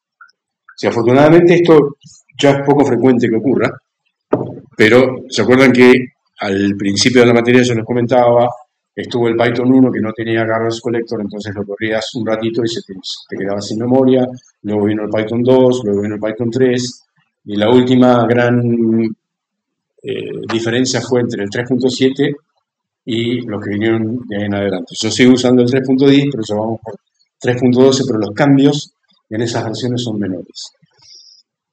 Eso puede ser un cambio, pero una biblioteca puede ser un cambio. O sea, yo puedo decir que hoy por hoy NumPy, Pandas, Scikit-learn están bien estables.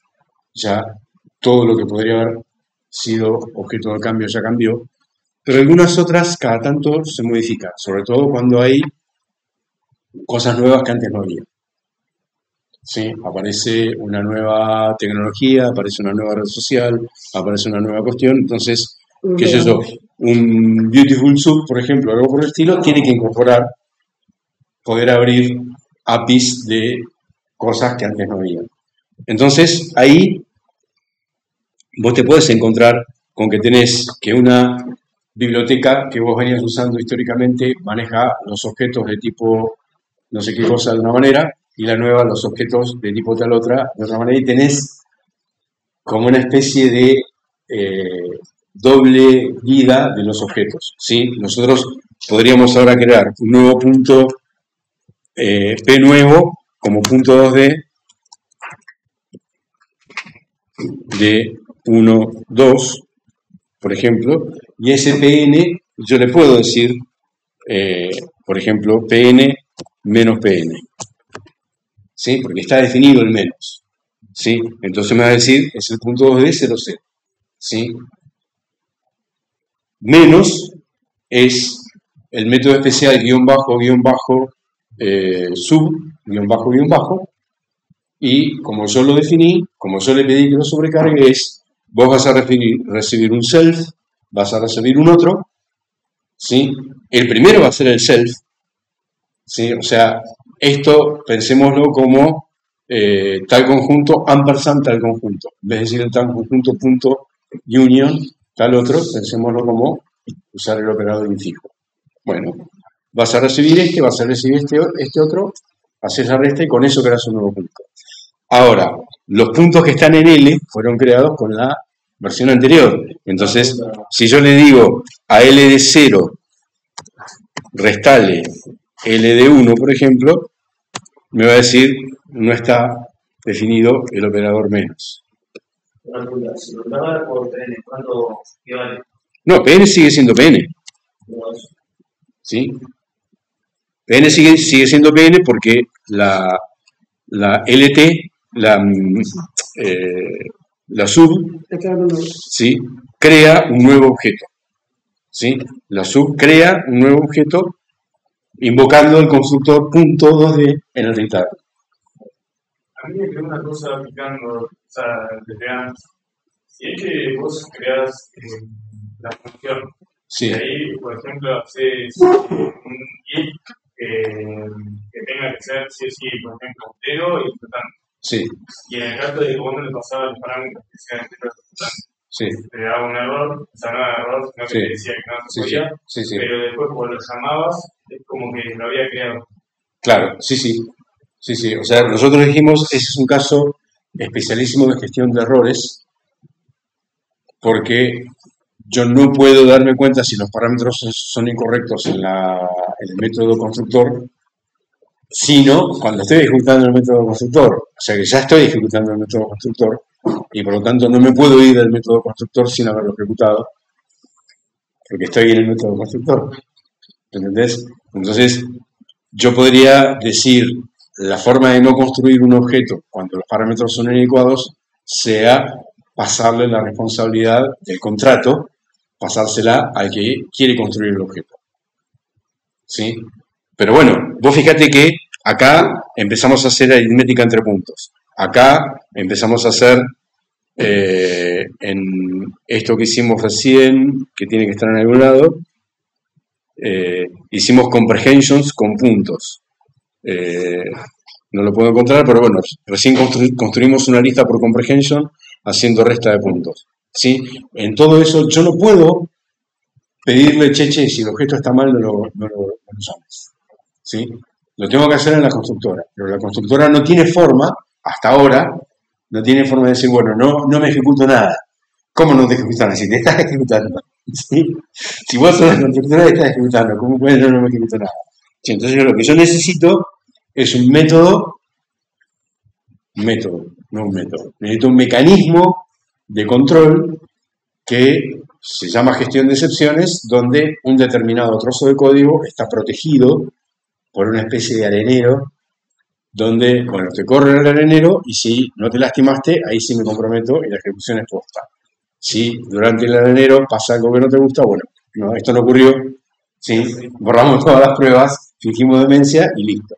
Esa es más o menos la idea del de la gestión de excepciones. Bueno, entonces, lo que vamos a hacer ahora es, nuevamente, creamos nuestra lista. No puedo reutilizar porque quedó todo muy lejos.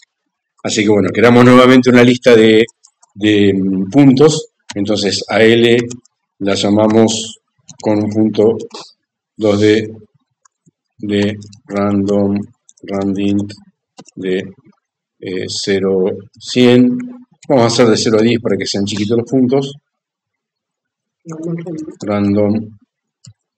Randint de 0 a 10 for i in range de 10. Bueno, entonces tengo acá 10.2D con la última clase que hemos hecho, que es una clase que reconoce el más y el menos.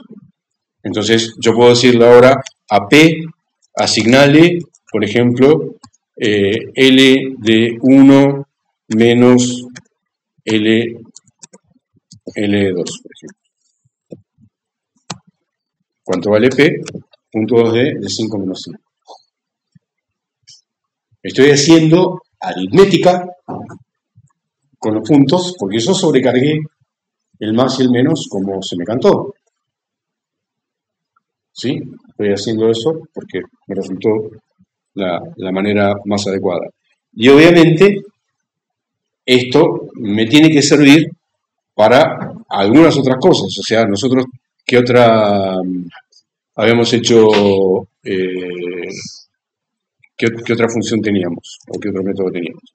¿Sí? Tenemos acá distancia, ¿sí? Distancia entre dos puntos. Entonces le puedo decir,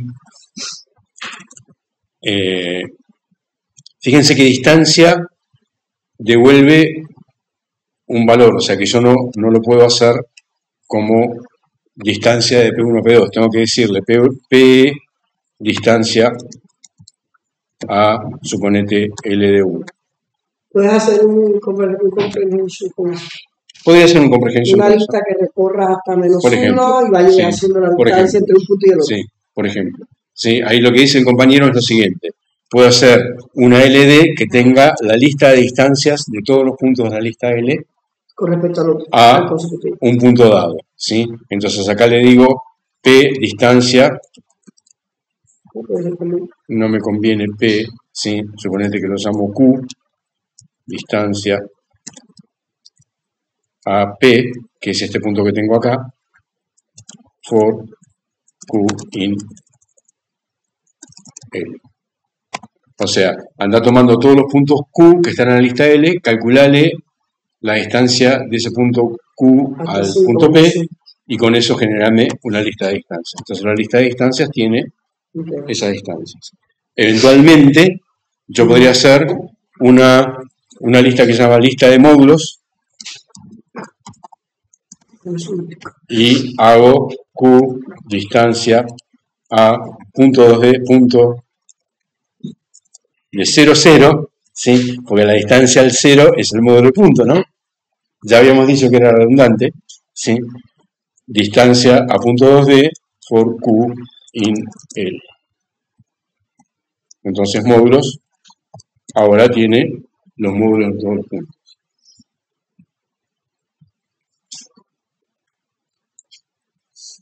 Bueno, esto obviamente el viernes lo vamos a repasar porque, insisto, hemos hecho munición muy gruesa. Yo ahora les subo el video, lo van a ver también, creo que lo van a ver en alguna parte. Así que bueno, vamos a poder repasar todo esto. Y también les voy a compartir este PY para que lo miren y se familiaricen un poco con esas cuestiones, ¿sí? Hay una cosa que me parece que es importante recalcar, y es cuando tenemos algo especificado como método, cuando algo lo tenemos especificado como operador, o cuando algo lo tenemos especificado de dos formas diferentes pero hacen lo mismo. El ejemplo que más rápidamente se me ocurre es el union que vimos recién, ¿sí? Yo, por ejemplo, te digo conjunto 1 es el conjunto que tiene 1, 2, 3. Entonces, yo tengo el método union y le digo C1, aplicar el método union con el conjunto que tenga 3, 4, 5. ¿Sí? Ahí estoy llamando al método union sobre un objeto, pasándole otro objeto por argumento. ¿Sí? Pero también puedo hacer C1, creo que este es el de union, con el conjunto 3, 4, 5. ¿Sí? ¿Cuál de los dos está bien? Y depende.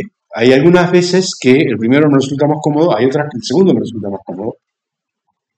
No lo sé. ¿Sí? Yo, por ejemplo, acá, en yo creo que distancia o resta me resultarían incómodos si lo que quiero hacer es, dado una lista de puntos, trasladarlos todos. Me resultaría más cómodo tener uno que sea P1 menos P2, donde P1 está en la lista de puntos, y a todos le aplico la resta. Pero es una cuestión de la especificación funcional, ¿sí? Entonces, en esto que acabamos de ver recién, ¿cómo me doy cuenta cuál es cuál? Y si estoy utilizando una función especial, el add, el sub, el str, cualquiera de esos, y estoy retornando un nuevo objeto, ¿sí? Estoy creando un nuevo objeto llamando el método constructor, seguramente estoy trabajando al estilo operador. Y si en cambio estoy recibiendo un único valor y devolviendo otro, estoy trabajando el estilo invocar método sobre un objeto, objeto.método. ¿Sí? Son los dos mecanismos por los cuales yo voy a querer trabajar y esto me va a servir. Bueno, última cosa que nos llevamos para meditarlo, ya acá hasta el viernes, es, yo acá sobrecargué el método LT. ¿Cuál es el método LT que hace? Sí, el método LT es el menor. Ah. ¿Sí? Básicamente le digo cómo quiero yo que me devuelva el booleano. ¿Sí? Si ustedes recuerdan, cuando estuvimos viendo recursión, yo les decía, acá en recursión tenemos un ejemplo de por qué a nuestro sistema cognitivo nos resulta mucho más difícil gestionar valores lógicos o valores numéricos. ¿Sí? Yo tengo que devolver en forma recursiva un valor numérico que se calcula a partir de una llamada recursiva, por ejemplo, el factorial de n a partir de n-1, buenísimo, lo entiendo re bien. Ahora, si tengo que devolver un valor de verdad en función de el valor de verdad de una llamada recursiva y algo que hago acá, ahí me la doy en la pera. No me pregunten por qué. Tal vez porque en matemática hemos aprendido mucho más matemática de números que matemática de valores lógicos, algo que desde que estoy hace 40 años vengo insistiendo y digo, no, ojo que en las ingenierías la lógica es casi tan importante como en los números, pero bueno, la situación es esa. Acá nos encontramos con otra instancia de lo mismo. ¿Sí? Yo quiero devolver el valor de verdad de lo que va a ocurrir cuando les digo qué es lo que pasa si P1 es menor que P2. Y yo le digo qué es lo que quiero que ocurra. Por ejemplo, en algún punto de la vez anterior que usamos esto, el trimestre pasado probablemente, en algún punto esto estaría comentado al revés. ¿Sí? Acá, simplemente para mostrar la arbitrariedad de mi definición. Yo quiero decidirle al método menor que ordene los puntos por su coordenada X. O puedo decirle que ordene por la norma. ¿Sí? O sea, básicamente, yo le doy 2 puntos, le doy el self y el otro, salud. ¿Sí? Es un método especial. O sea, que no va a ser punto, perdón, no va a ser identificador de punto menor que otro, sino que va a ser punto menor que otro. ¿Sí? ¿Se entiende? Si yo utilizo esta notación, no es un método especial. Es un método cuyo identificador, yo le digo, si utilizo esto, como es un operador que estoy sobrecargando, tengo que usar un método especial.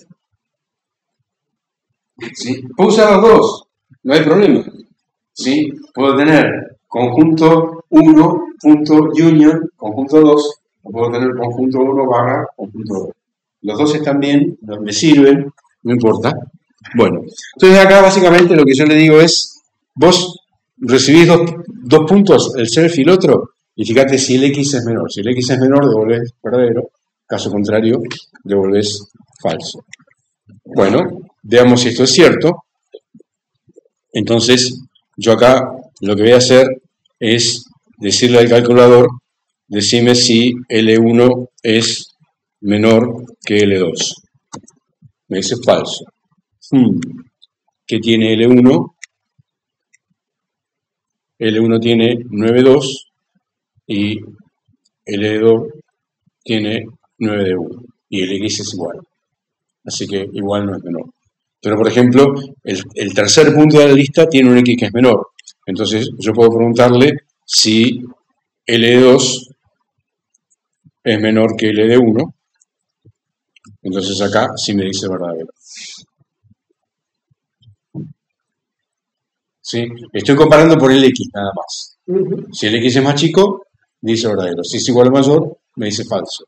Obviamente, voy a tener el método especial guión bajo LE, que es el menor igual, el GT, que es el más grande, el GE, que es mayor o igual, el EQ, que es igual, el símbolo igual, ¿sí? Los 6, ¿sí? Están definidos, obviamente. Bueno, de todo eso les muestro una, que es cómo el intérprete encadena estas definiciones a partir del mecanismo de herencia. Entonces, yo tengo acá mi lista L. La vuelvo a escribir. L tiene esos puntos 2D que están ahí. Ahora le voy a decir L sort a L, ejecutate el método sort. Y a partir de ahí, L tiene todos los puntos ordenados por X creciente. ¿Sí? Porque yo le dije que el punto más chico es el que tiene el X más chico. Le podría haber dicho otra cosa. Podría haber trabajado con el módulo, podría haber trabajado con lo que ustedes quieran. ¿Sí? Yo le dije eso, entonces los ordenó por X. Entonces, sort es un método que ordena listas, pero ordena listas polimorfas. Entonces, sort lo único que quiere decir es, bueno, yo tengo dos elementos de la lista y le voy a llamar el método menor. ¿Sí? Si el método menor está aplicado, lo voy a intercambiar si corresponde o no si no corresponde.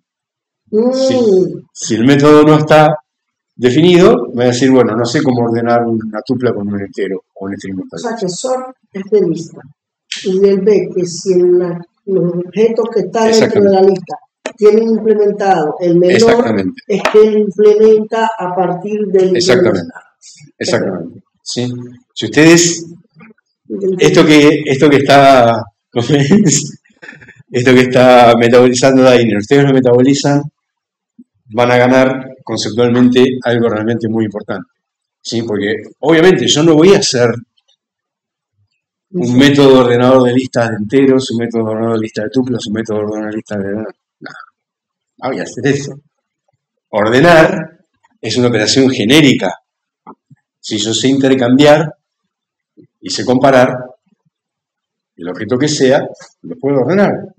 Es lo que vimos, el self, el insertion sort, el quick sort, todos esos, simplemente, si está bien lo dejo y si no lo intercambio. Entonces, simplemente lo que tengo que saber es comparar los objetos. Entonces, yo voy a generar una nueva clase, voy a generar mi objeto de tipo circuito eléctrico de tal cosa. y después lo quiero ordenar por consumo. Entonces simplemente tengo que definir el consumo eléctrico de un circuito y cuando tengo que comparar, bueno, el que consume menos es el que va adelante. Y a partir de ahí, el sort o el sorted o todos los métodos que hacen esto van a saber ordenar. Esa es la idea de la herencia.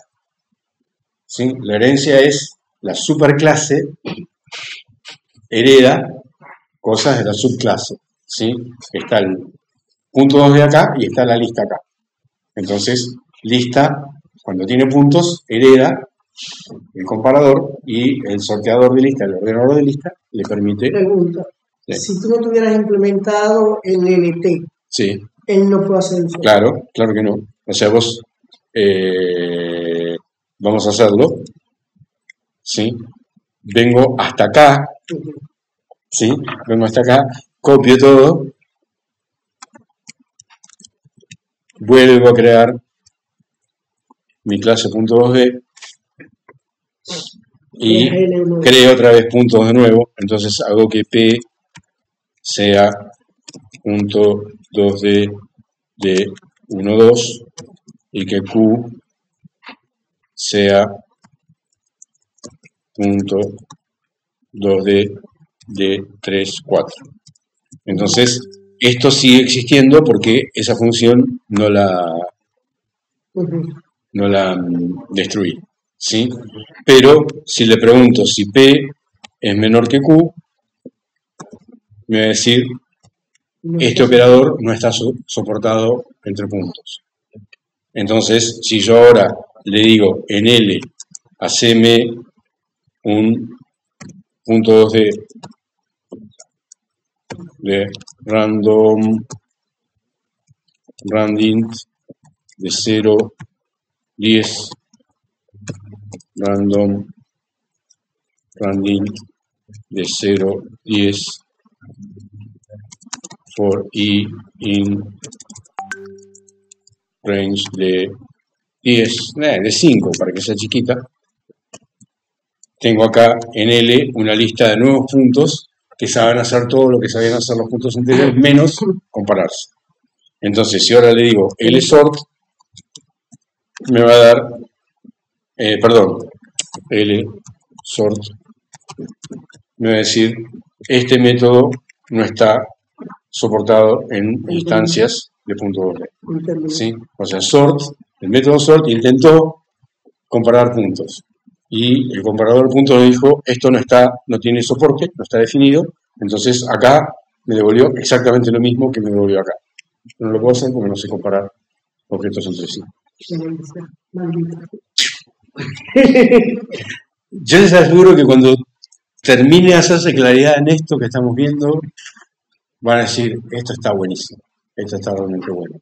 Y van a entender por qué Python es un lenguaje tan productivo, o sea, por qué con muy poca intervención de código predefinido que uno encuentra por ahí, uno inmediatamente puede hacer cosas, por ejemplo, graficar o abrir planillas de cálculo o hacer álgebra tensorial o lo que sea, con muy poca intervención, uno realmente lo hace. Es claro que es así y que por eso el lenguaje ha tenido la popularidad que tiene. Bueno, nos veríamos entonces el viernes. Péguenle un repaso a esto. Ya dejo la grabación.